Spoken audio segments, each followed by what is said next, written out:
Hello and welcome to my presentation on the best diet for healthy cats. I feel such an overwhelming appreciation and awe for nature. She's quietly persistent and she never gives up. Take an area that we have built on, perhaps later demolished the building, maybe paved, spread toxic weed killer, walked on and generally abused. Sooner or later, a little pioneer plant that we so disrespectfully term a weed pops up its head up through the hard surface in the first round of harmonising and returning balance to the area. Left alone, the pioneer plant completes its job, paving the way for more diverse plants to take over. The same is true for the health in everyone, whatever the species. Just allowing the right condition for the individual species allows health to start to return. We don't have to get everything right all at once. We just need to start the process. There's no easy way of saying this. We're currently living in a world that is dominated by big money, that makes money by spreading misinformation, that does its best to disempower people, who then become unable to think for themselves.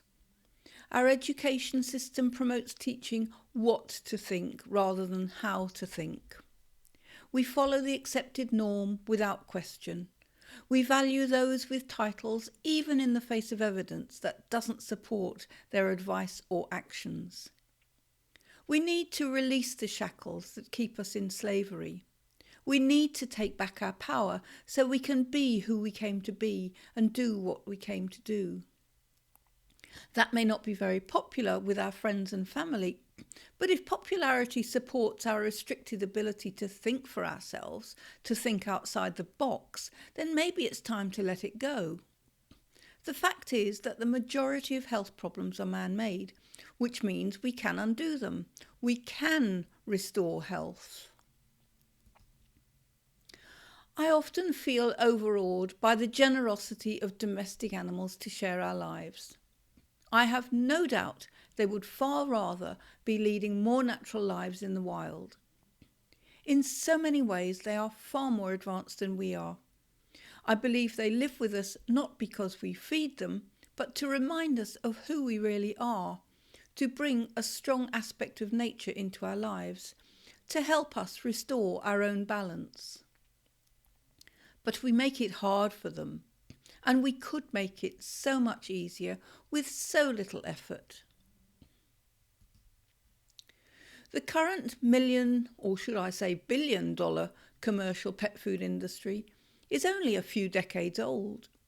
Before that, our feline family members hunted around our homes, keeping the mice population down, eating the same food they evolved on. The commercial pet food industry is not in any way concerned about keeping your cat healthy. Their prime motivation is their bottom line, their profit. To this end, cheap food is used.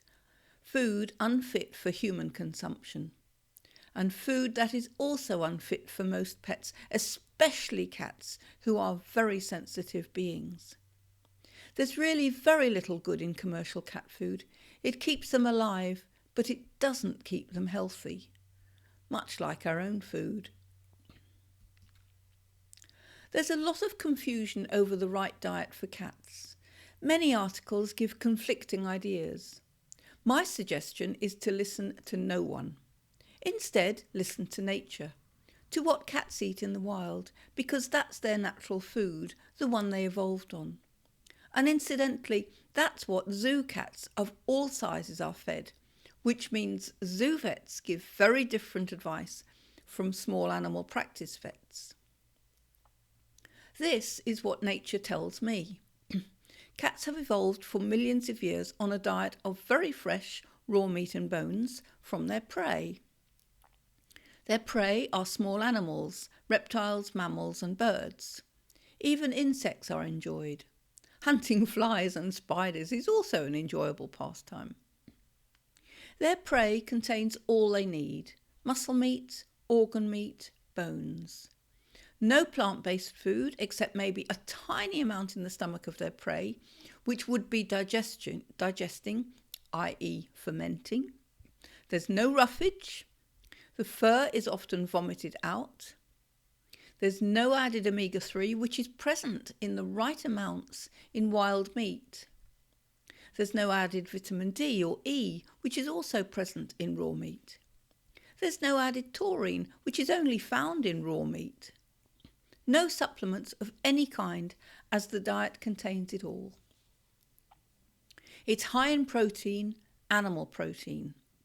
It's high in calcium, and it's also high in phosphorus in its natural form.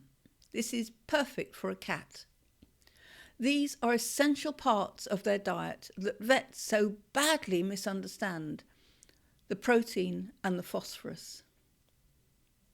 There's a popular book that advises you to use calcium lactate, calcium gluconate, or bone meal in a mineral mix. The calcium lactate and gluconate are synthetic supplements made in a laboratory, so at best they are expensive poo, and at worst they do harm. Bone meal is better, but it can also be for garden use with added fertilisers, so you do need to be careful. Bone broth for humans made without veggies or salt is, I feel, acceptable for a short time, such as in the conversion stage or when ill. But raw bones are the ideal. The book also advocates adding in wheat bran to the diet. This is terrible advice. Wheat bran is a plant-based food. There's a lot wrong with wheat bran, but the main reason is that it's a plant-based food which is highly unsuitable for cats. Those lovely spiky teeth that cats have are designed to crunch up on small bones. This crunching keeps their teeth clean, their gums healthy. Bones are essential in the digestion of meat, and bones contain a lot of phosphorus. Cats have been highly successful. Far from struggling with this way of life, wild cats have thrived. All different types of feline, big and small, have adapted well to different environments. So now let's look at understanding who cats are and how they hunt. Apart from the lions, all cats are lone hunters. They have no one else except their own skills to rely on for their daily food. And they have adapted to absolutely superbly to fit this. When cats catch their prey, they eat it immediately. They don't eat carrion as do dogs. This means freshness is essential. Cats are silent, stealthy hunters, light on their feet with every sense in high alert. Because cats are lone hunters and their hunting skills are so important, their bodies have adapted to make them lighter bones and lighter organs. They have ditched the complexities of organs, in particular the liver, which handles the alkaloids, the phenols and other poisons in plants and other areas, as well as the pathogens found in rotting meat. As carnivores, they don't need this ability. This means that cats are unable to digest and utilise plant-based food efficiently. In fact, it's plant-based food that is one of the main problems with commercial cat food. Instead of quality animal protein, the bulk of commercial cat food is based on plant protein. What little protein is in commercial cat food is the dregs from the human food industry, frequently well past any resemblance of freshness. Cats are unable to deal with these foods, and it leads to chronic disease. And please don't be fooled by grain-free cat food. Tapioca now replaces the grains, and it's still a plant. The tenacity of life dictates that we all do the best we can with what we have. In this case, what domestic cats are normally forced to eat to stay alive. For a while, things seem to be okay, but underneath the surface, the immune system is slowly deteriorating. The cat becomes unable to fend off simple health issues initially. Then more and more complex problems start to emerge. An early death is common. 10 years is now considered geriatric in cats, yet they can easily live 30 odd years. And each successive generation is less healthy than the last one. Cats are well known for being fussy eaters. They will eat one brand, one flavour, one day, then refuse it the next. When you consider what goes into commercial cat food brands, is it any wonder? They can be fooled one day by clever flavouring, but their body tells them a different story when they see it again. In addition to the plant protein and the lack of fresh animal protein, what else is wrong with commercial cat food? When you look at the ingredients in pet food, you'll see a lot of names you don't recognise. A lot of chemicals masquerading as nutrients and antioxidants, which also cover all the preservatives they don't want you to know about. Nutrition comes from food, not from synthetic and isolated chemicals made in a laboratory. Nutrition is complex, and each nutrient relies on other nutrients in perfect combination for full assimilation. Cats are very sensitive beings. They can't cope as well as we can from the consumption of preservatives and other synthetic chemicals. Their system is not designed to eliminate poisons as well as we can. The lightening of their organs to enable better hunting ability makes them more vulnerable to synthetic toxins as well as to the natural toxins. And veterinary drugs are much more difficult for cats to handle. All commercial cat food is cooked. Cooking food destroys essential enzymes and alters the protein. It's much more difficult for the cat to digest and utilise cooked food. Cats evolved in the arid areas of the world where water is scarce. They have adapted to get the majority of their liquid needs from their prey, or if you like, from their food. This is one reason, of very many, why dry food is so bad for cats. They just never make up the shortfall of their liquid needs, which inevitably results in kidney failure. In addition, dry food can stay on the shelves for years. If there is any meat-based food, it must inevitably be laced with very strong preservatives. Two of the worst ones are ethoxyquin, which destroys organs and is a carcinogen when workers don't wear protective clothing, and formaldehyde, which is great for preserving dead bodies. These are not allowed in human food. Gingivitis and stomatitis are a direct result of a poor diet and a poor immune system. There are no bones being crunched on to clean the teeth and massage the gums, so they develop tartar on the teeth and inflamed gums. The immune system is so damaged it's not able to put up an effective defence. Antibiotics and steroids will have no long-term beneficial effect on this condition. Rather, they will worsen it by adding to the already toxic burden and damaging the immune system still further. Fleas are great toxic scavengers. So when you eliminate the toxins in the body, there are no toxins being released through the skin, which is food for the fleas. So fleas are not attracted. Fleas can be seen in the fur as well as the tiny black particles of faeces. And white specks can indicate flea eggs. So on a raw food diet, there is no need to use those neurotoxin flea preparations, which are really bad for you as well as for your cat. Intestinal worms are present in us all.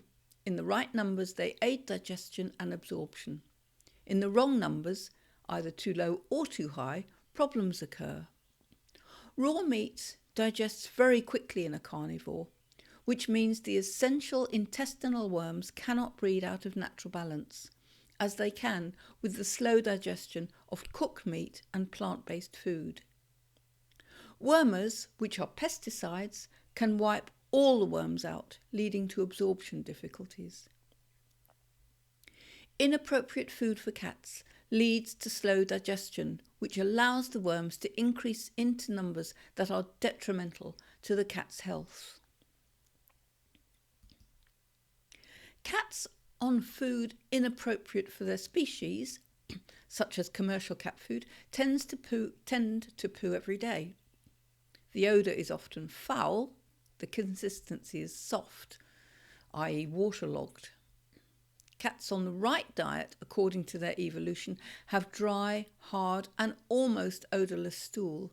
They eliminate much less often, every 2 to 3 days. So cleaning out a litter tray is just no longer offensive. This is in perfect accord to a wild cat's diet and their tendency to hold on to moisture. Converting a cat to a quality, balanced, fresh, raw diet can be easy. Some cats just fall on the real food and look at you as if to say, "What took you so long?" Others put up quite a bit of resistance, rather like kids do when you try to change their diet from a lot of junk food to a healthy diet.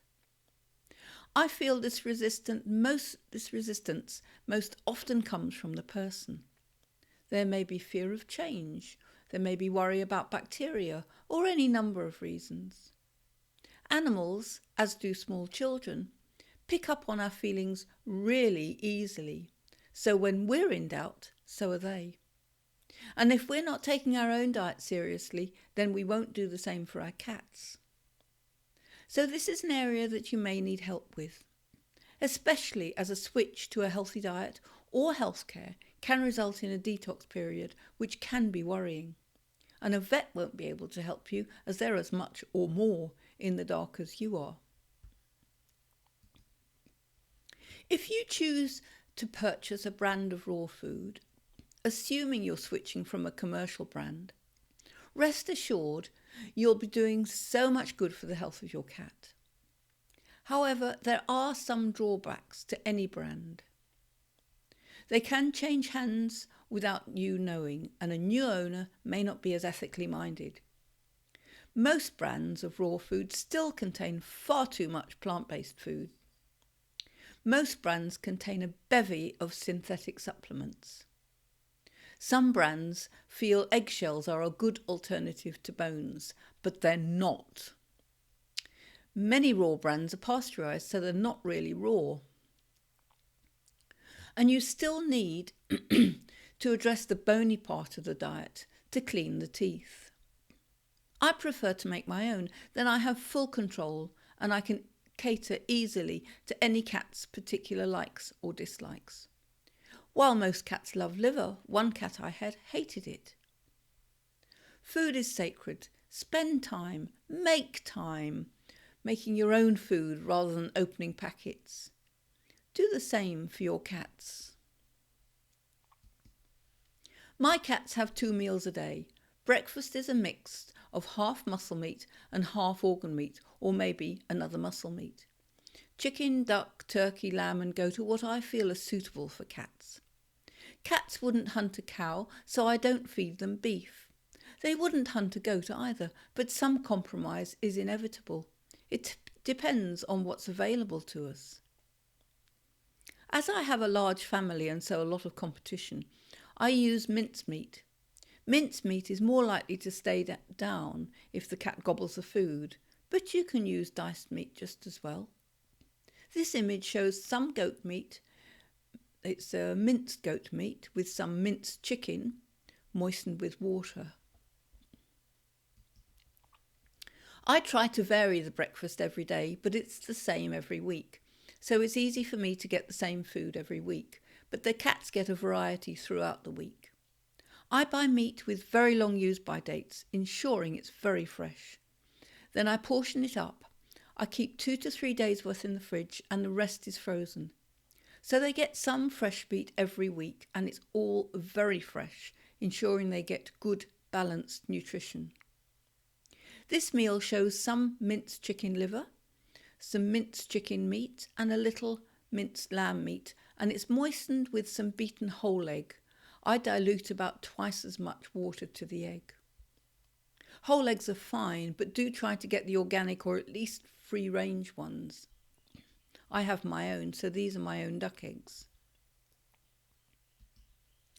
Each of the illustrated portions are one meal for a cat. The chicken neck is a little small in this picture. They can vary a lot in size. Once a cat is used to the bony portions and there is a transition stage, they'll have no problem with these. If they have no teeth, then just dicing up the piece into small portions with a knife or cleaver will make it an acceptable meal for them, but do please be careful.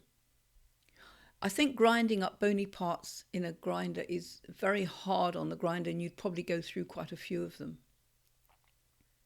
My cats run up my legs, they leap into the air, they scramble around me in their effort to get to their bony piece. Enthusiasm just doesn't do their feelings justice. They absolutely adore them. I always try to purchase meat from free-range or organically reared animals.